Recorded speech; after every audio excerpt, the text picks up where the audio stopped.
Hello viewers, welcome to a lecture series on marketing management, and this is going to be part 6 of our lectures on marketing mix. And as I have been discussing with you about the extended P's, that is people, process and physical evidence, and in the previous lecture of mine I told you briefly about the way we differentiate our strategy while going for marketing of services, and we discussed in detail that how we are planning for product, price, place, promotion strategy in case of services, and how come this people, process and physical evidence becomes more significant uh, strategy in terms of marketing of services. So I'll be extending our discussion from exactly from where I left in the previous lecture of mine. I discussed briefly about the first extended P, that is people, and I reminded that marketers are very much particular about training and empowering their workforce, because it is the person who is coming in contact, it is the people who come in close contact with the customers while offering those services. So starting from the service provided to the customer care, we have to be very mindful that who are the people offering these services. So anybody or everybody who is directly or indirectly representing the institution or company, they need to be vigilant enough in delivering the services of best quality, and they should try to ensure that customers should have an amazing experience with your institution, with your organization. Now moving ahead to the next step, that is called process. Now here the process is additional P or expanded P or extended P in case of services. Now the question comes, what is process? The process involves any procedure, mechanism and flow of activities by which your services are being offered. So while disseminating the services, while delivering the services, whatever procedure, mechanism or the flow of activities which you are following, which the service provider is following, that is called the process. Now you must be thinking that what marketer has to do into it, why it is being included into one of the extended P's. So let me clarify why it is being added as one of the important P's.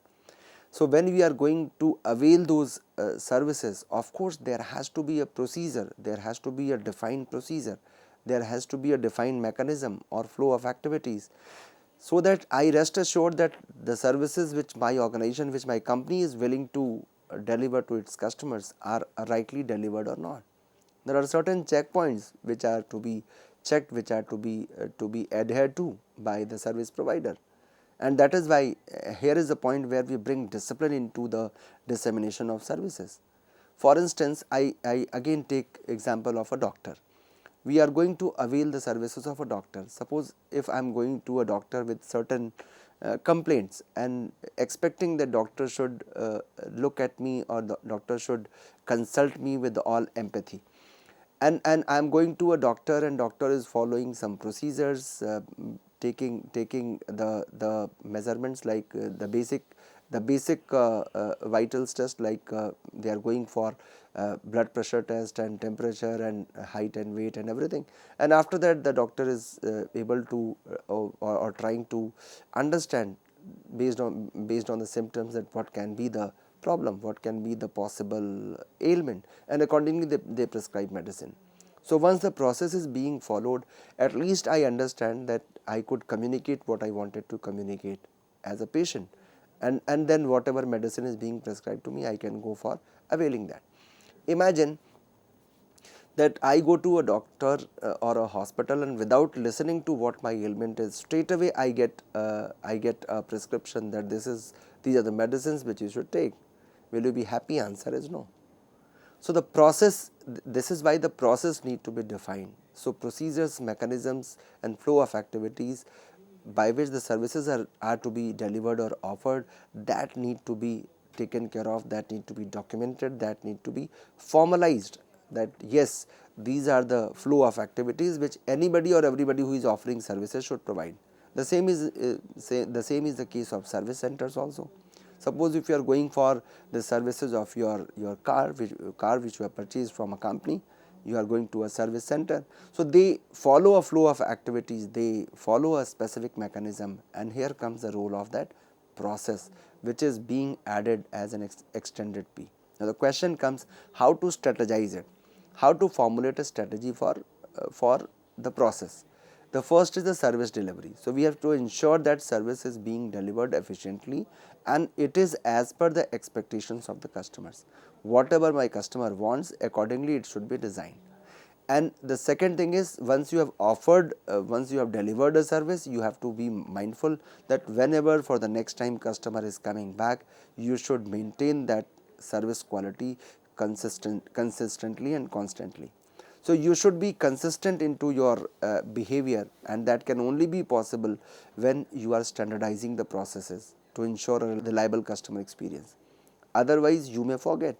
So the service delivery along with the consistency are two important strategies which are supposed to be implemented when we talk about the process as an additional P.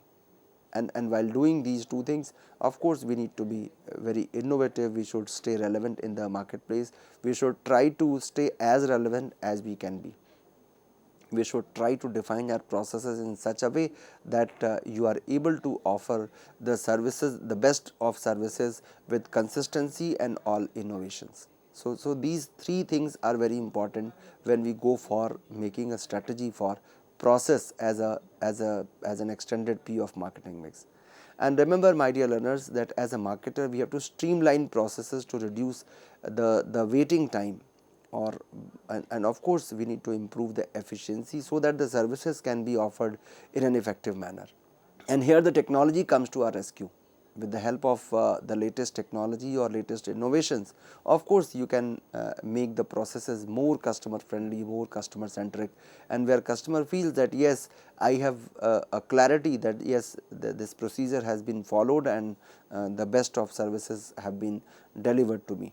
So we have to create a clear customer friendly procedure just to simplify the transactions whatever we are making. So this is the second P in terms of extended P's in marketing of services, that is process. So after people comes process, and the next one is physical evidence. Now physical evidence is nothing but, as we say, that whatever is visible is bound to be sold out, and in Indian scenario we say jo dikhta hai wo bikta hai. So we have to basically offer visible results, we have to offer the services where the quality can be visible. Now you must be thinking that how can you say this about a service which is intangible in nature.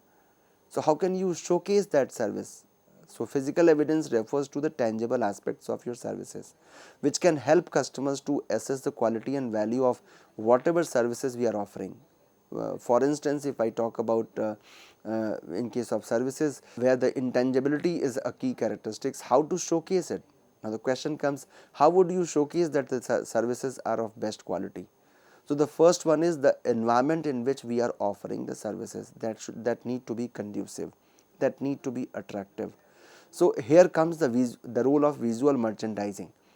So the visuals are being created. You must be thinking that why when I am visiting a specific hotel or a specific hospital, why their entrance is being designed in a very proper manner, and aesthetically they are designed according to the requirement. The answer is very clear, that they want to actually showcase the kind of services they are offering. So the physical environment where the services are being delivered, it can be the lobby of a hotel, it can be a reception of a hospital, it can be the entrance point of that service provider. Signage, even the signage of that service provider, the signage which is being exhibited at the entry point, that also plays a very important role, because that speaks volumes about the kind of institution you are. So the environment in which the environment which you create, that also plays a very important role. And here comes the role of logos, uniforms of people who are offering the services, packaging of that services, and you can create some tangible elements so that you can communicate about the identity of your brand. Like when you are offering the services, along with that you should go for branding your institution also. So the kind of environment which you are offering to your customers or prospective customers or potential customers, that also speaks a lot about the physical evidence which you are creating.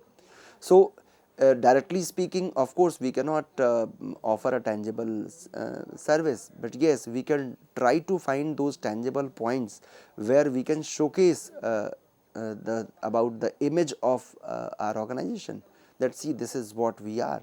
So, by creating a conducive environment, by offering an attractive or aesthetically good entrance point, by doing our branding, and also by making our presence online, you can design your website in such a way where the multiple interfaces are there, and the customers can interact with you, and also they can give you their feedback.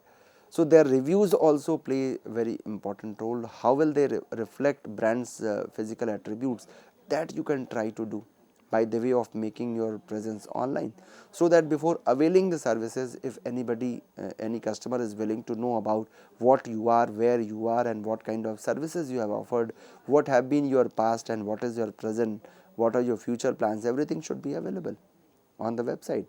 So, the online presence makes your identity more clear and more robust when it comes to services.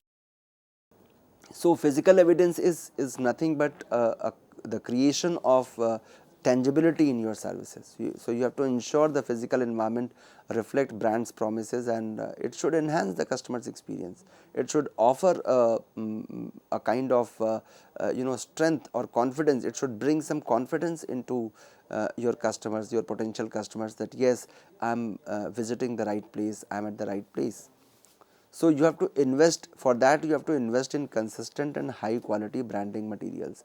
You have to go for doing your branding in such a way that from unawareness to awareness, awareness to liking, then preference and loyalty, this journey becomes little fast and very easy.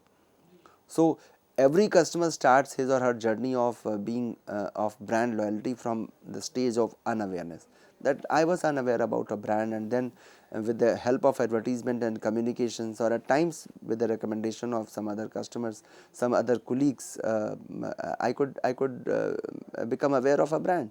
So, from unawareness to awareness is being created, and then after availing the services, I may like it, and if I like it, of course, I would start giving preference to it, and then a time comes when you are in love with that particular brand, and whenever the same need arises, you start demanding the same kind of services. So, you have to, and this is actually the outcome of the investment made by the marketer. So, in services, the strong visual cues that need to be created, they actually assure the customers of quality and bring a sense of confidence in the customers. So, we have to understand, my dear learners, that physical evidence is nothing but the visual merchandising, where the marketer tries to create some physical evidences to attract the customers, or to include or insert the component of tangibility into a product which is intangible in nature. So, you are trying to somehow supplement your services marketing strategy by including some component of tangibility, so that customers can have feel of, customers can have sense of that, or smell of that, or fragrance of that, that yes, this can be, this is the quality, this institution, this organization, this marketer must be offering the best of services, because their online presence, their visual merchandising, their entrance point, everything speaks positive, everything is reflecting a positive vibrance about that organization. So, the question comes, to sum it up, how do we strategize services marketing strategy? The first one is, we have to build customers trust, because we all know there are number of studies in psychology, and some of them which are the noted one, they say that if you are happy with the marketer, you would speak to 3 people, but if you are not happy with the marketer, if you are not happy with the person, you will speak it out to 13 people.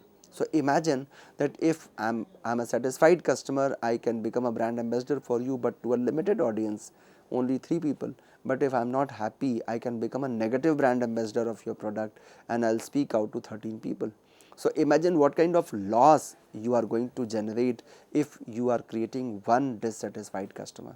So, building customers trust is very much important, although it is equally important for products also, but for services it becomes very significant. Cause your personal rapport with the customer, your interaction with the customer, and the kind of relationship you are maintaining with your customer, that plays a very important role in building customers trust and confidence. The second one is branding and positioning. You have to position yourself according to the quality and the kind of services you are offering. You have to go for customizing services, because of course customer would come to you according to their requirement. So service customization is another strategy of a marketer. Then of course while doing all this, we have to go for the relationship marketing, and since we have to be innovative, so technology integration is another important thing, and social proof is another important component. We have to go for using word of mouth publicity, where your customers reviews also play a very significant role.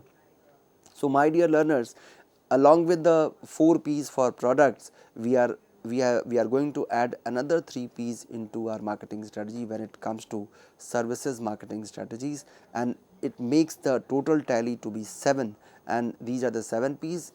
I would reiterate the names, starting from product, price, place, promotion, then we have people, process, and physical evidence.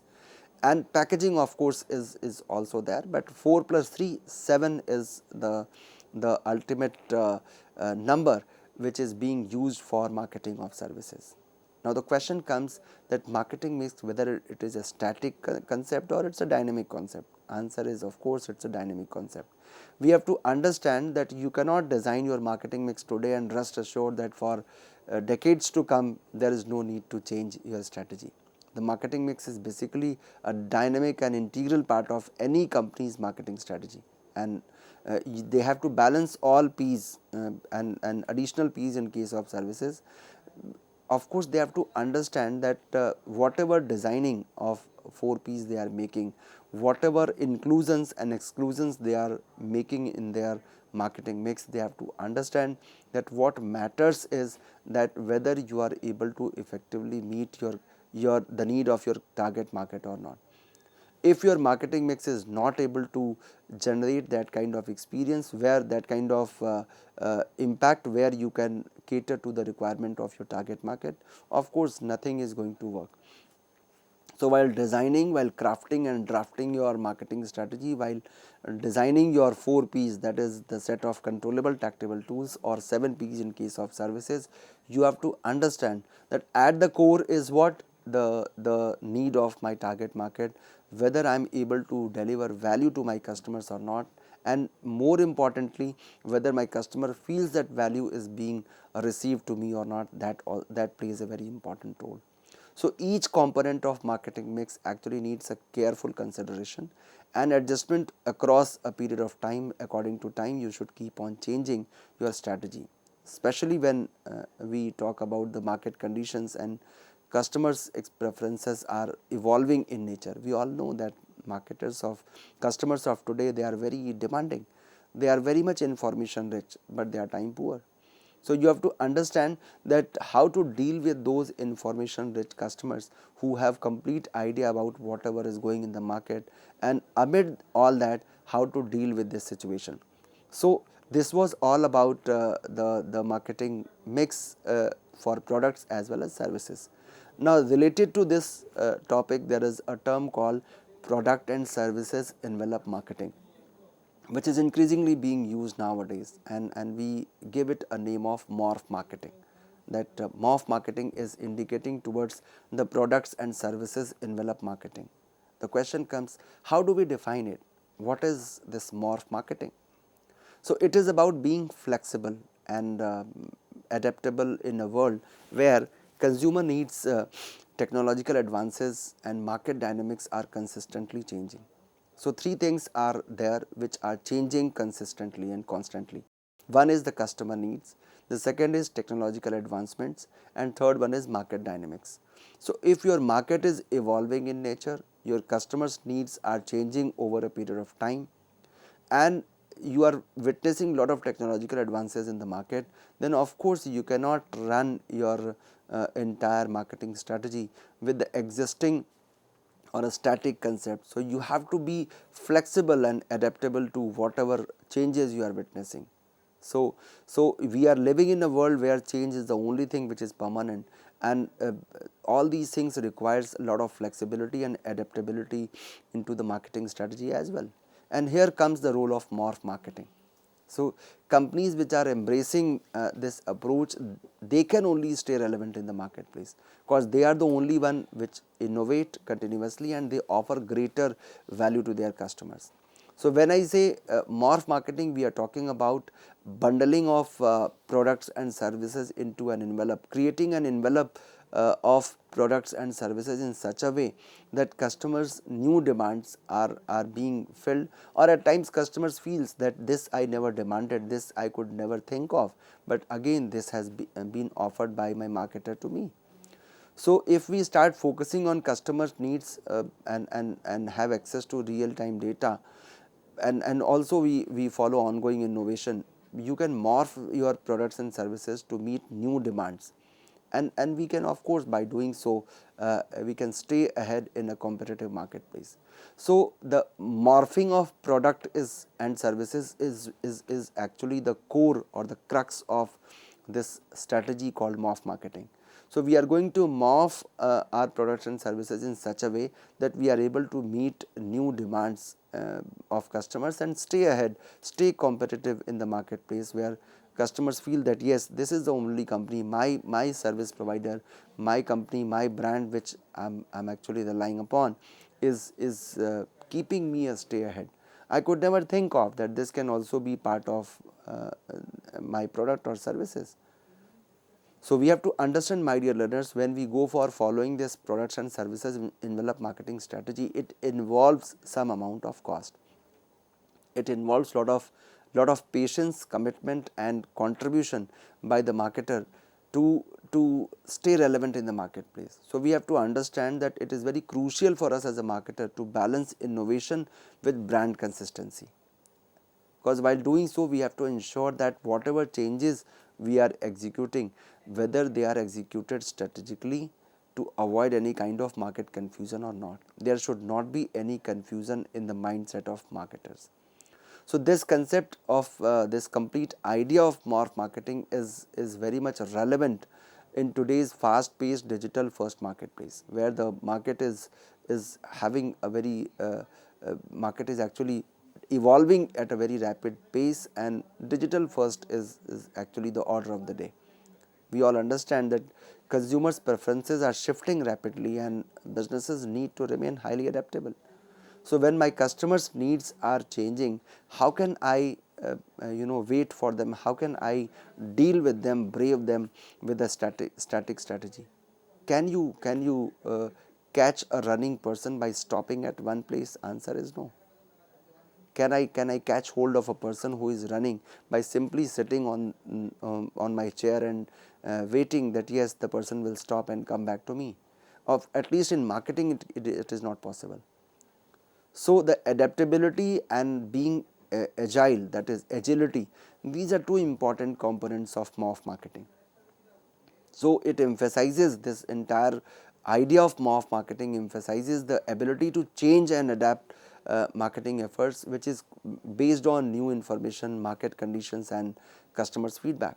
So whatever changes we are witnessing in the market, whether we are incorporating those changes into our strategy or not.